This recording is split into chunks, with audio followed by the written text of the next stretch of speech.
Ukraine पर रूस का हमला जारी है। यूक्रेन भी रूसी ठिकानों को तबाह कर रहा है। गाजा में इजरायली सेना पर हमले का नया वीडियो सामने आया है। आप देखिए ग्लोबल टेंशन से जुड़ी टॉप 9 खबर। रूसी सैन्य ठिकाने पर हमले का ये वीडियो यूक्रेन ने जारी किया है। वीडियो में एक रूसी सेना की गाड़ी दिख रही है। यूक्रेनी ड्रोन रूसी सैन्य व्हीकल का पीछा करता है और सटीक निशाना लगाकर तबाह कर दिया। यूक्रेनी ड्रोन हमले के बाद रूसी सेना का सैन्य व्हीकल धमाके के साथ नष्ट हो गया। यूक्रेनी फोर्स इस वक्त रूस पर विध्वंसक हमले कर रही है। रूसी सैन्य ठिकानों को निशाना बना रही है। रूस और यूक्रेन के बीच ड्रोन युद्ध चल रहा है। दोनों देशों की सेनाएं एक दूसरे पर ड्रोन से अटैक कर रही हैं। रूसी लेसेंट ड्रोन को 2 एंटी एयर FPV ड्रोन ने हवा में मार गिराया। रूसी ड्रोन पर उस वक्त हमला हुआ जब वो यूक्रेनी सैन्य ठिकाने पर हमले करने लगा था, लेकिन उसे यूक्रेन की 24वीं मैकेनाइज्ड ब्रिगेड में हवा में ही मार गिराया। यूक्रेन की सेना रूस पर बड़े हमले की तैयारी कर रही है। यूक्रेन की तैयारी कैसी है, इसका अंदाजा इस वीडियो को देखकर लगाया जा सकता है। नाइट ट्रेनिंग का ये वीडियो यूक्रेन की सेना ने जारी किया है। वीडियो में यूक्रेन की 47वीं मैकेनाइज्ड ब्रिगेड युद्ध अभ्यास करती दिख रही है। युद्ध अभ्यास के दौरान यूक्रेन की सेना खाइयों को साफ करना, सामरिक चिकित्सा, घायलों को निकालना, अंधेरे में निशाना साधने की ट्रेनिंग करती दिख रही है।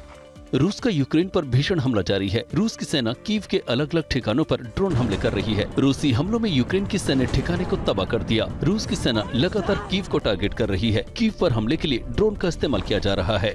रूस की सेना भी यूक्रेन पर ताबड़तोड़ हमले कर रही है। रूसी हमलों में यूक्रेन को भारी नुकसान उठाना पड़ रहा है। डोनेट्स्क में रूस की ज़ैपेड ग्रुप ऑफ फोर्सेस ने यूक्रेन के डग आउट को तबाह कर दिया। हमले में कई यूक्रेनी सैनिकों के मारे जाने की खबर है। रूस की FPV ड्रोन टीम ने रोबोटिक यूनिट को हमला करके तबाह कर दिया। रूसी सेना ने यूक्रेन के तोपखाने को भी तबाह कर दिया। यूक्रेनी कमांड सेंटर पर रूस ने विध्वंसक हमला किया है। रूस की वोस्तोक ग्रुप ऑफ फोर्सेस ने इस स्ट्राइक को अंजाम दिया है। रूस की जमीनी सेना ने यूक्रेन के सैन्य अड्डे पर हमला कर दिया और उसे तबाह कर दिया। वीडियो में यूक्रेनी बेस पर जोरदार धमाका देखा जा सकता है। यूक्रेनी कमांड पोस्ट पर रूस का हमला जारी है। रूस का गेरन 2 UAV यूक्रेनी सेना के ठिकाने को तबाह कर दिया। यूक्रेनी सैन्य बेस पर हमले की तस्वीरें डोनेट्स्क की हैं। रूसी ड्रोन ने यूक्रेन के 36वीं सेपरेट मरीन ब्रिगेड को तबाह कर दिया। यूक्रेन की सेना इस बेस का इस्तेमाल वेपन डिपो के तौर पर करती थी और यहीं से रूसी ठिकानों पर हमले करती थी। बेलारूस के राष्ट्रपति अलेक्जेंडर लुकाशेंको ने पोलैंड, लिथुआनिया, लातविया और एस्टोनिया को फिर से युद्ध की धमकी दी है। लुकाशेंको ने कहा है कि अगर ये देश पश्चिम की आक्रामक योजनाओं को आगे बढ़ाते रहेंगे तो रूस और बेलारूस इन सभी देशों पर कब्जा कर सकते हैं। गाजा में हमास और इजरायल के बीच भीषण युद्ध जारी है। इजरायल की सेना गाजा पर हमले कर रही है। हमास भी IDF जवानों को निशाना बना रहा है। हमास ने IDF पर हमले का वीडियो भी जारी किया है। वीडियो में गाजा के खान यूनिस में भीषण लड़ाई दिखाई गई है। हमास के लड़ाके ने एक इजरायली मर्कवा टैंक के नीचे IED विस्फोट कर उसे तबाह कर दिया। ब्रिक्स शिखर सम्मेलन के लिए PM मोदी पहुंच गए हैं ब्राजील। ईरान इजरायल युद्ध के बाद पहली बार सामने आए खामने। एलॉन मस्क ने बनाई है नई राजनीतिक पार्टी। आप देखिए विदेश टॉप 9। प्रधानमंत्री नरेंद्र मोदी ब्राजील पहुंच चुके हैं। PM Modi Rio de Janeiro में 17वें ब्रिक्स शिखर सम्मेलन में भाग लेंगे। उसके बाद राजकीय यात्रा पर जाएंगे। राजकीय यात्रा के लिए प्रधानमंत्री ब्राजीलिया जाएंगे, जहां वे राष्ट्रपति लूला के साथ व्यापार, रक्षा, ऊर्जा जैसे मुद्दों पर चर्चा करेंगे। ये प्रधानमंत्री मोदी की ब्राजील की चौथी यात्रा है। प्रधानमंत्री मोदी शिखर सम्मेलन के दौरान कई द्विपक्षीय बैठकें भी करेंगे। ईरान के सर्वोच्च नेता अयतुल्ला अली खामनेई आशुरा से जुड़े एक शोक समारोह में शामिल हुए। ईरान इजरायल युद्ध शुरू होने के बाद वो पहली बार सार्वजनिक रूप से सामने आए। कार्यक्रम में बड़ी संख्या में लोग मौजूद थे। 24 जून को इजरायल और ईरान के बीच संघर्ष विराम हुआ था, लेकिन ईरान के सर्वोच्च नेता खामनेई कहीं नजर नहीं आ रहे थे। इसको लेकर विदेशी मीडिया में हलचल तेज थी और कई तरह के सवाल पूछे जाने लगे थे। अमेरिका के राष्ट्रपति डोनाल्ड ट्रंप ने एक बार फिर ईरान को चेतावनी दी है। उन्होंने कहा कि ईरान ने निरीक्षण के लिए सहमति नहीं जताई है और न ही अपना परमाणु कार्यक्रम छोड़ा है। ट्रंप ने कहा कि अमेरिका ने ईरान के परमाणु कार्यक्रम को तबाह कर दिया है। हालांकि उन्होंने ये भी कहा कि ईरान अपना परमाणु कार्यक्रम किसी और जगह पर शुरू कर सकता है। एलॉन मस्क ने अमेरिका में एक नई राजनीतिक पार्टी बनाई है। मस्क की पार्टी का नाम द अमेरिका पार्टी है। मस्क ने एक सर्वे का जिक्र करते हुए सोशल मीडिया पर लिखा कि आज अमेरिका पार्टी आपको आपकी आजादी वापस दिलाने के लिए बनाई गई है। उसी पोस्ट में मस्क ने लिखा कि आप एक नई राजनीतिक पार्टी चाहते हैं और आपको ये मिल जाएगी। अमेरिकी राष्ट्रपति डोनाल्ड ट्रंप ने रूसी राष्ट्रपति व्लादिमीर पुतिन पर करारा हमला किया है। उन्होंने कहा है कि पुतिन लोगों को मारना जारी रखना चाहते हैं। ट्रंप का कहना है कि पुतिन यूक्रेन में युद्ध को समाप्त करने में रुचि नहीं रखते हैं। ट्रंप ने ये भी दोहराया कि वो 3 जुलाई को पुतिन से हुई फोन कॉल पर बातचीत से बहुत नाखुश हैं। इजरायल और हमास के बीच जल्द ही युद्ध विराम हो सकता है। इजरायल अपना एक प्रतिनिधि मंडल कतर भेज रहा है। इजरायल के प्रधानमंत्री बेंजामिन नेतन्याहू ने भी पुष्टि की है। हमास ने भी अमेरिका की मध्यस्थता वाले प्रस्ताव पर सकारात्मक प्रतिक्रिया दी है, जिसमें गाजा में 60 दिनों का युद्ध विराम शामिल है। चीन के विदेश मंत्री वांग यी ने अमेरिका और इजरायल पर मध्य पूर्व को अस्थिर करने का आरोप लगाया है। उन्होंने कहा कि ईरान पर हमला करके अमेरिका और इजरायल ने मध्य पूर्व को अस्थिरता पैदा कर दी है। वांग ने क्षेत्र में बढ़ते तनाव पर गहरी चिंता व्यक्त की है। उन्होंने कहा कि ईरान पर एक अंतर्राष्ट्रीय समझौते की जरूरत है। यूक्रेन को जर्मनी की मदद जारी है। जर्मनी अपने वेपन डिपो से अब तक 1/4 एयर डिफेंस सिस्टम यूक्रेन को भेज चुका है।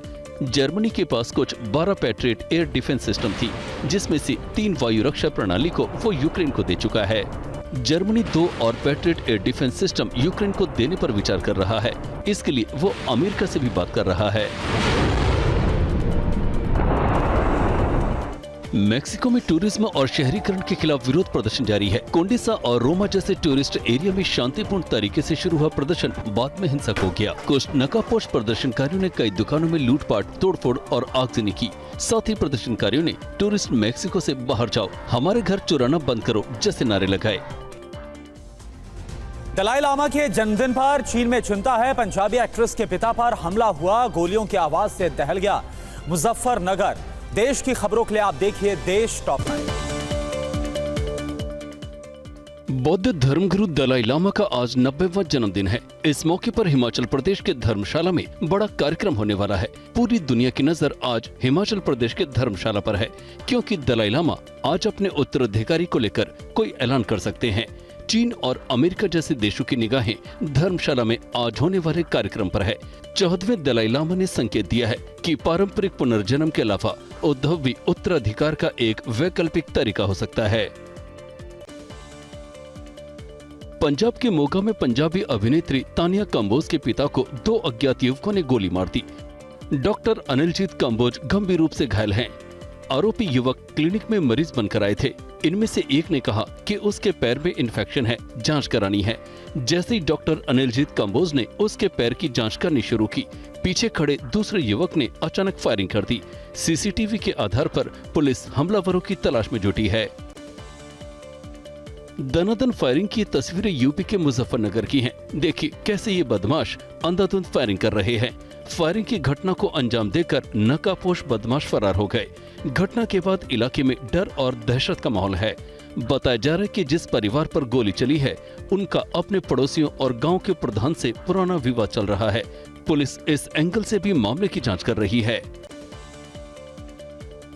यूपी के कासगंज में प्रेयर के दौरान 10वीं की छात्रा को साइलेंट हार्ट अटैक आया और उसकी मौके पर ही मौत हो गई। छात्रा लाइन में खड़ी थी, तभी अचानक सीने में दर्द उठा और वो बेहोश होकर गिर पड़ी। स्कूल स्टाफ ने आनन फानन में छात्रा को पास के निजी अस्पताल पहुंचाया, लेकिन डॉक्टरों ने उसे मृत घोषित कर दिया। छात्रा की इस तरह मौत की खबर सुनकर स्कूल में मातम पसर गया। अचानक हुई इस घटना से हर कोई हैरान है। यशवीर महाराज ने कांवड़ यात्रा पर जाने वालों से एक और अपील की है। उन्होंने कांवड़ियों से हरिद्वार से कांवड़ नहीं खरीदने की अपील की है। उन्होंने कहा कि 90% मुसलमान कांवड़ बनाने का काम करते हैं। उन्होंने कहा कि ये लोग खाने में थूकते हैं और अशुद्ध करते हैं, इसलिए इनकी बनाई हुई कांवड़ भी अशुद्ध ही होगी। लखनऊ में दूध में थूकने का मामला सामने आया है। मामला पॉश एरिया गोमती नगर का है। सीसीटीवी फुटेज में एक शख्स दूध में थूक कर लोगों के घरों में सप्लाई करता दिख रहा है। जिस युवक पर दूध में थूक कर देने का आरोप लगा है, उसका नाम मोहम्मद शरीफ है, जबकि वो लोगों को अपना नाम पप्पू बताता था। सीसीटीवी फुटेज सामने आने के बाद गोमती नगर थाने में आरोपी के खिलाफ शिकायत दर्ज की गई है। पुलिस ने आरोपी को गिरफ्तार कर लिया है। मामले की जाँच चल रही है। बिहार के मुजफ्फरपुर में 2 गुटों के बीच हिंसक झड़प हो गई, जिसमें कई लोग घायल हो गए। मुहर्रम जुलूस को लेकर विवाद शुरू हुआ और फिर हिंसक झड़प में बदल गया। इलाके में हालात बेहद तनावपूर्ण हैं। घटना के बाद भारी संख्या में पुलिस बल की तैनाती की गई है। कई थानों की पुलिस बरियारपुर में कैंप कर रही है। हिंसा करने के आरोप में कई लोगों को गिरफ्तार किया गया है। बिहार के दरभंगा में मुहर्रम जुलूस के दौरान बड़ा हादसा हो गया, जिसमें एक शख्स की मौत हो गई, जबकि 50 से ज्यादा लोग झुलस गए। 3 गांव के लोग ताज़िया मिलन कर रहे थे। जिस जगह ताज़िया मिलन चल रहा था वहां 11,000 वोल्ट का हाई वोल्टेज तार भी गुजरता है। उसी दौरान अचानक चौकी उसमें टकरा गई, जिससे करंट फैल गया और वहां मौजूद लोग चपेट में आ गए। कई लोगों की हालत गंभीर बनी हुई है। महाराष्ट्र के नासिक में शराब पीने को पैसे नहीं देना पेट्रोल पंप कर्मचारियों को महंगा पड़ गया। 6 बदमाशों ने पेट्रोल पंप के 2 कर्मचारियों पर हमला कर दिया। धारदार हथियार से जान लेने की भी कोशिश की। इतना ही नहीं, उन्होंने पेट्रोल पंप को जलाने की भी धमकी दी और पेट्रोल पंप पर पथराव करने के बाद फरार हो गए। पुलिस ने आरोपियों के खिलाफ मामला दर्ज कर जांच शुरू कर दी है। जबलपुर में बारिश ने कैसे तबाही मचा दी। नरसिंहपुर में सैलाब का सितम देखने को मिला है। द्वारका में बाढ़ का कहर। आप देखिए बाढ़ बारिश टॉप 9।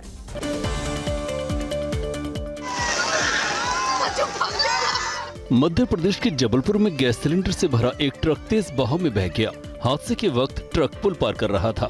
पानी का बहाव इतना तेज था कि ट्रक बीच पुल में ही फंसकर बहने लगा। ट्रक जबलपुर से गंडम की ओर जा रहा था। ट्रक जब ग्राम सलैया के पास पहुंचा तो पुल पर पानी भरा हुआ था। वहां मौजूद ग्रामीणों ने ट्रक ड्राइवर को पुल पार करने से मना किया, लेकिन ड्राइवर ने ग्रामीणों की बात अनसुनी कर दी और ट्रक लेकर पानी में उतर गया। मध्य प्रदेश के नरसिंहपुर में लगातार हो रही बारिश से अब जनजीवन अस्त व्यस्त होने लगा है। नरसिंहपुर के गाडरवारा करेली के बीच बारिश के कारण पुलिया धंस गई, जिसके कारण स्टेट हाईवे 2 हिस्सों में बंट गया। पुलिया धंसने के कारण सड़क से आवागमन बंद हो गया। बाद में प्रशासनिक अधिकारी मौके पर पहुंचे और वैकल्पिक मार्ग के जरिए आवागमन शुरू कराया। मध्य प्रदेश के डिंडौरी में पिछले 24 घंटों में 128 मिलीमीटर बारिश हुई है। गोरखपुर माधोपुर बाईपास में खेत की मेड़ टूटने से मलबा सड़क पर आ गया है, जिससे जबलपुर अमरकंटक हाईवे पर एक कार फंस गई। डिंडौरी में अब तक सामान्य से 2 गुनी बारिश हो चुकी है। खेतों में पानी भर जाने और मेड़ों के टूटने से फसलें बर्बाद हो सकती हैं। बारिश से मची तबाही को देखते हुए आंगनबाड़ी केंद्र और स्कूलों में छुट्टी घोषित कर दी गई है। राजस्थान में इन दिनों मानसूनी बारिश का दूसरा दौर चल रहा है। दौसा में भारी बारिश ने सारे रिकॉर्ड तोड़ दिए हैं। पिछले 24 घंटे में 63 मिलीमीटर बारिश दर्ज की गई है। पपलाज माता की पहाड़ियों से पानी का तेज बहाव आने से लोगों की परेशानी और बढ़ गई। राजस्थान के सवाई माधोपुर में कुछ घंटों की तेज बारिश ने भारी तबाही मचा दी। नदी नाले उफान पर हैं, तालाब लबालब भर गए हैं। कई इलाकों में पानी भरने से जनजीवन पूरी तरह अस्त व्यस्त हो गया। निचले इलाकों में पानी भर गया, खेत जलमग्न हो गए, सड़कों पर पानी लग गया, मुख्य बाजार में घुटनों तक पानी भर गया। गुजरात के द्वारका में भी बारिश ने भारी तबाही मचाई है। तेज बारिश की वजह से द्वारका की ज्यादातर सड़कें जलमग्न हैं। सीढ़ियों से बहते पानी के इस तेज बहाव को देखिए, ऐसा लग रहा है मानो सीढ़ी से नदी बह रही है। समंदर से उठती इन लहरों को देखिए, ऐसा लग रहा है जैसे समंदर पूरे शहर को अपने आगोश में लेने को बेताब है। यूपी के कानपुर में सुबह से शाम तक कई इलाकों में बारिश का दौर जारी रहा। शहर के VIP road, Ganga barrage, Tilak Nagar में तेज बारिश हुई। 40 मिनट की तेज बारिश ने शहर की व्यवस्था को अस्त व्यस्त कर दिया। वीआईपी रोड पर जल भराव के कारण गाड़ियों की लंबी कतार लग गई। जूही खलवा अंडरपास में भी पानी भरने से यातायात घंटों ठप रहा।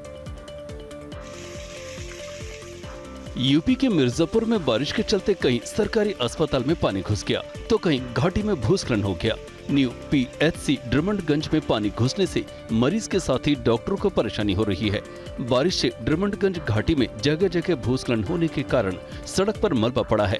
इससे गाड़ियों को आने जाने में परेशानी हो रही है। देखिए मगरमच्छ। प्रयागराज में नदियों का जलस्तर लगातार बढ़ रहा है। इसी बीच किला घाट पर एक विशाल मगरमच्छ दिखाई देने से हड़कंप मच गया। स्थानीय लोगों ने जब यमुना के पानी में मगरमच्छ को देखा तो वहां अफरा तफरी मच गई। मगरमच्छ को पकड़ने के लिए जाल डाला गया। शुरू में सबको लगा कि मगरमच्छ जिंदा है, लेकिन जब उसे नजदीक से देखा गया तो पता चला कि वो मृत है।